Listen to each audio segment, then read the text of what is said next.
Good morning, students. Here the most important topic regarding to your board examination 2026 of class 12 physics. Our topic is capacitance of parallel plate capacitor with a dielectric slab. It means बहुत ध्यान से अगर आप देखो बच्चों तो जो parallel plate capacitor हुआ करते थे जिसका कैपेसिटेंस आप लोग पढ़ चुके हो, यानी capacitance of a parallel plate capacitor C is equals to A epsilon naught by D। अब हम लोग को क्या करना है कि पैरेलल प्लेट कैपेसिटर के साथ साथ उसके बीच में जब डाइलेक्ट्रिक स्लैब प्लेस कर दिया जाए तब कैपेसिटेंस कितना होगा बच्चों, ये बताना है। क्लियर ना? तो जरा सा आप पैरेलल प्लेट कैपेसिटर का कॉन्सेप्ट देखें, उसके बाद उसमें हम लोग क्या करेंगे, एक डाइलेक्ट्रिक स्लैब क्या करेंगे, प्लेस कर देंगे, है ना। ये रहा पैरेलल प्लेट कैपेसिटर आपका। पैरेलल प्लेट कैपेसिटर, एक प्लेट X हो गई, दूसरी प्लेट Y हो गई। प्लेट सेपरेशन हम लोगों ने लेट किया कि D हो गया। इसके बाद इसके बीच में हम लोग क्या कर रहे हैं, एक T थिकनेस का डाइलेक्ट्रिक स्लैब प्लेस कर दे रहे हैं।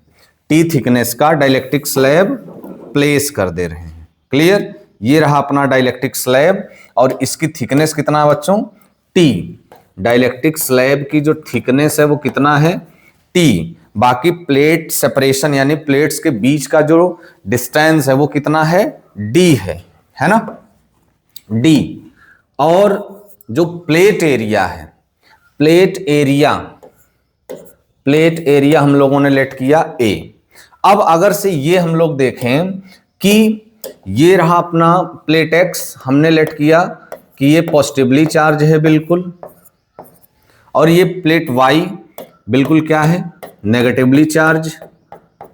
ठीक, अगर चार्ज का कॉन्सेप्ट आया तो कहीं ना कहीं इलेक्ट्रिक फील्ड प्रोड्यूस होगी। और बहुत ध्यान से आप देखो तो प्लेट्स के बीच में ये जो ब्लैक पोर्शन दिख रहा है ये एयर यानी वैक्यूम को रिप्रेजेंट करेगा, एयर को रिप्रेजेंट करेगा। तो यहां के इलेक्ट्रिक फील्ड को हम लोग क्या लेट कर लें, E। यानी ये जो रीजन है ये आपके एयर का रीजन है और वहां पर इलेक्ट्रिक फील्ड हमें मिलेगा E नॉट। इसको आप जो डाइलेक्ट्रिक स्लैब, इट मींस ये मीडियम की तरह बिहेव करेगा, मीडियम की तरह बिहेव करेगा। यहां की इलेक्ट्रिक फील्ड हम लोग लेट करेंगे क्या, E। क्लियर? अब बहुत ध्यान से अगर हम देखें कि potential difference between the plates, अब देखिए यहीं से इसका डेरिवेशन भी हम लोग स्टार्ट करते हैं। हेंस पोटेंशियल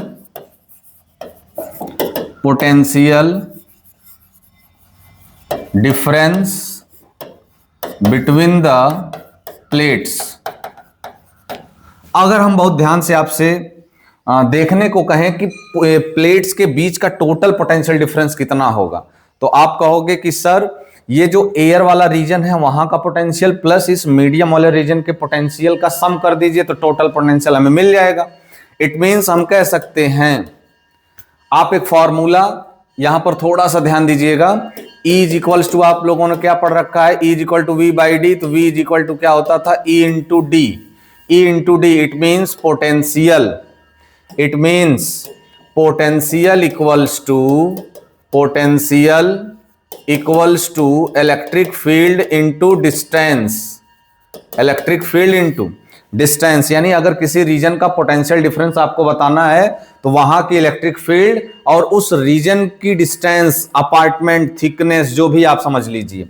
यानी टोटल पोटेंशियल अगर से हमें बताना है तो वैक्यूम का पोटेंशियल यानी एयर का पोटेंशियल, इट मींस हम यहां बोल दे रहे हैं potential in air, potential in air plus potential in medium. अब समझो आप, अगर एयर का पोटेंशियल हम लोग निकालने जाएंगे तो एयर की इलेक्ट्रिक फील्ड आप लोग लेट किए हो E नॉट। अगर ये पूरा थिकनेस D, ये मीडियम का थिकनेस T, तो सिर्फ ये एरिया जो आपके एयर की है उसका थिकनेस कितना आएगा, पूरे में से T को क्या कर दीजिए, सब्ट्रैक्ट कर दीजिए। इट मींस अगर हम एयर वाले रीजन की थिकनेस आपसे पूछना चाहें तो आप कहना कि पूरे प्लेट के अपार्टमेंट से, पूरे प्लेट के सेपरेशन से मीडियम का सेपरेशन आप सब्ट्रैक्ट कर दीजिए, यानी डी से टी को माइनस कर दीजिए, तो ये जो डी माइनस टी है वो किसको रिप्रेजेंट करेगा? एयर को रिप्रेजेंट करेगा, वैक्यूम मीडियम को रिप्रेजेंट करेगा। It means thickness of air region is d minus t plus potential in medium. अब पोटेंशियल कहां का बताना है हमें? मीडियम वाले पोर्शन का बताना है, तो यहां की इलेक्ट्रिक फील्ड E और यहां का जो थिकनेस है बच्चों को क्या है? T है। क्लियर? अब बहुत ध्यान से आप देखो, तो पहले ही चैप्टर में आप लोग पढ़े हो डाइलेक्ट्रिक कांस्टेंट। डाइलेक्ट्रिक कांस्टेंट को हम लोग वहां भी पढ़े थे, इस चैप्टर में भी पढ़े हैं, और अलग अलग टाइप से आप डिसाइड उसको करते हो, डिफाइन करते हो। जैसे मान लीजिए अगर हमें इलेक्ट्रिक फील्ड के सेंस में डाइलेक्ट्रिक कांस्टेंट बताना हो तो आप कहोगे कि it is defined as the ratio of electric field in vacuum to the electric field in medium. यानी वैक्यूम में इलेक्ट्रिक फील्ड अपॉन में किसी मीडियम में इलेक्ट्रिक फील्ड का अगर हम रेशियो ले लें तो वो किसके इक्वल हुआ करता था? डाइलेक्ट्रिक कांस्टेंट के इक्वल हुआ करता था।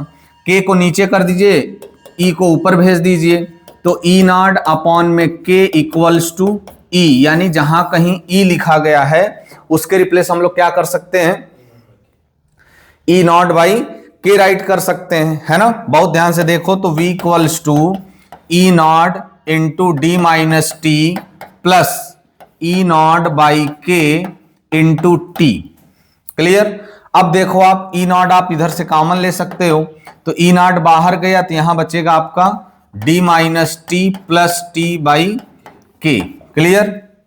अब बहुत ध्यान से देखो, इलेक्ट्रिक फील्ड, कहां की इलेक्ट्रिक फील्ड?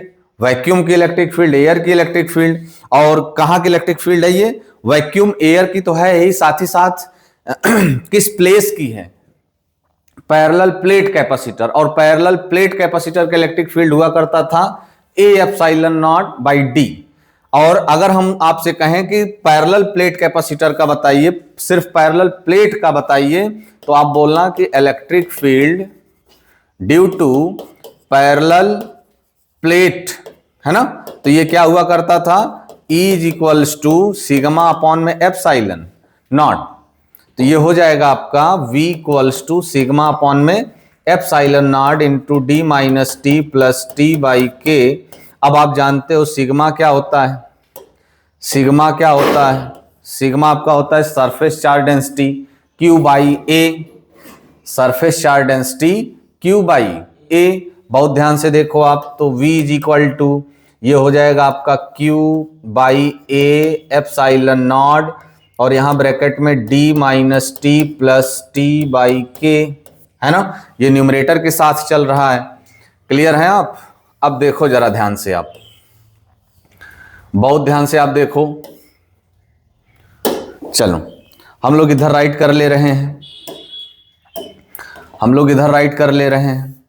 ये हमको क्या मिल गया? Total potential. कहां का मिल गया? दोनों प्लेट्स के बीच का टोटल पोटेंशियल, है ना? अब हम लोग जानते हैं कि hence Q is equals to c v. हम लोग को बताना क्या है? C। तो आप बोलोगे Q इज इक्वल C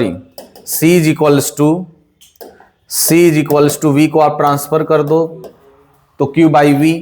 तो अगर हम आपसे कहें कि क्या आप इसको ऐसे राइट कर सकते हो, Q into one by V? कहोगे बिल्कुल। तो C इज इक्वल्स टू ये क्या हो जाएगा? C इज इक्वल्स टू ये क्या हो जाएगा? Q इंटू ये जो वैल्यू है ये आपके V की वैल्यू है।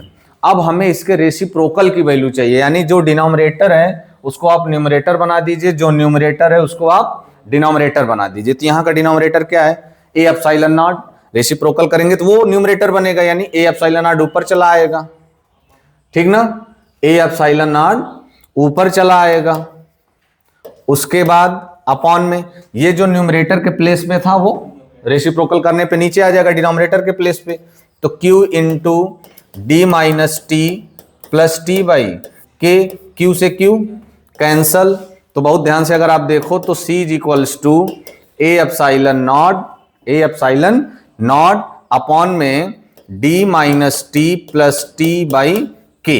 ए एप्सिलॉन नॉट अपॉन में d minus t plus t by के।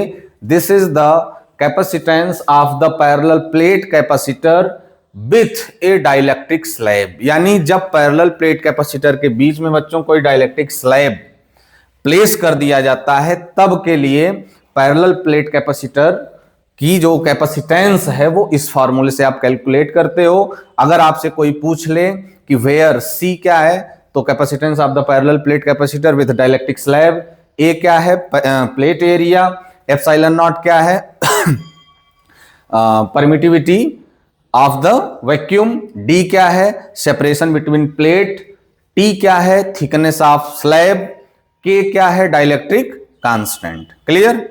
Thank you.